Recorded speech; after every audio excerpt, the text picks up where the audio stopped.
morning, I started wearing these glasses because it's better for our eyes, wearing these glasses that oh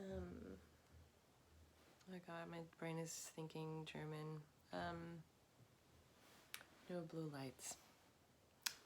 Today I was inspired by a podcast from Brené Brown, and she was talking about grief and how the situation right now that we're all facing, or as a collective, we're facing grief.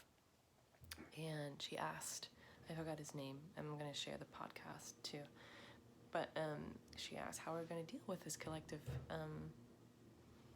when everyone grieves, how can we be there for each other? And the other person brought up a story from one of my favorite writers. His name is Jorge Bucay. He's Argentinian, and he has this amazing book, Let Me Tell You a Story, where he's a therapist, and one of his clients comes to him every time with a different thing, and he tells a story as a healing, and it's amazing. This was the first book when I started coaching. It's incredible. Highly recommended. And the story that I was going to share is about, I'm just going to read it. It's just so beautiful. It's just the way that we can heal each other, even though we're grieving, and that we have a choice how to live, and what perspective to choose, basically. Okay. It's called Country of the Long Spoon. Once upon a time, there was a man who loved to travel. Throughout his life, he had devoted himself to visiting many real and imaginary countries. One day, sitting in a cafe, he remembered that trip to the country of the long spoons.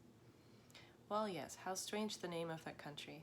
The man went on an adventure, and the first thing he found was divided road, where he had to choose his destiny. Both roads had similar characteristics, however, one was darker than the other. The man couldn't take it anymore and ventured down the dark road. The winding road ended in a single huge house, someone neglected but still retained a gloomy style. It was divided into two, a west wing and an east wing. The man immediately took the foresight and left his backpack in front of the house to make no noise. Before entering, he noticed a sign in the door that said, Country of the Long Spoon. This small country consists of 2 rooms called black and white.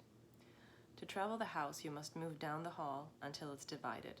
It is your choice if you want to turn right to visit the black room, or to turn left if you want to visit the white room. The man advanced down the corridor and left his destiny to chance, choosing the room on the right. A new corridor of about 50 meters ended in a huge door. Every time he went deeper into the corridor to his destination, he heard moans coming from the black room.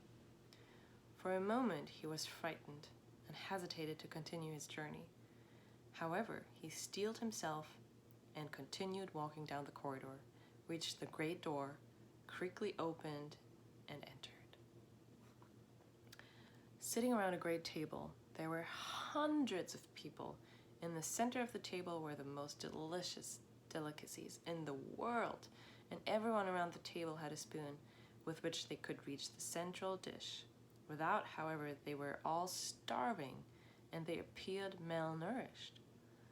The reason was that the spoons were twice as long as their arms and were fixed to their hands, so everyone could reach the food, but nobody could enjoy the delicious delicacies. The situation in which these people were was so exasperating that the screams were not enough to show how heartbroken they felt.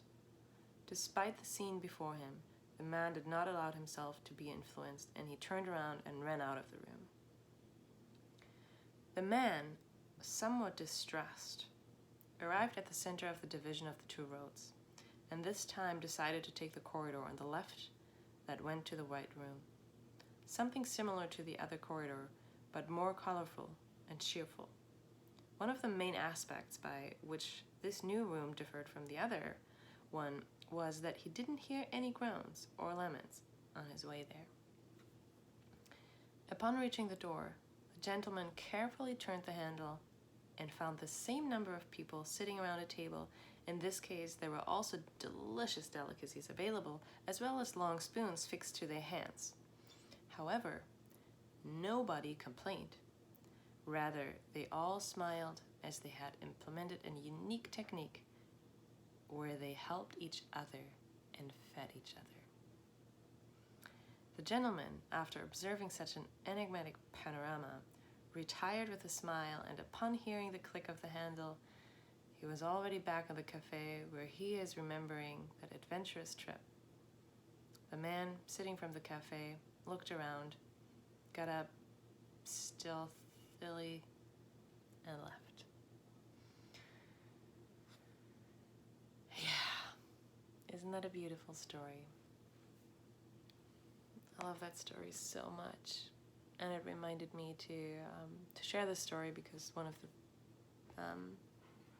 the person Brené interviewed was brought it up. You know, that this our choice now as a society to try keeping feeding just us and failing, or if we can show up as a community and as feeding each other, helping each other, lifting each other up. Being there for each other. Yeah. So, love to share the story this morning. I hope we're all feeding each other and get fed by each other. I love feeding each other anyway, so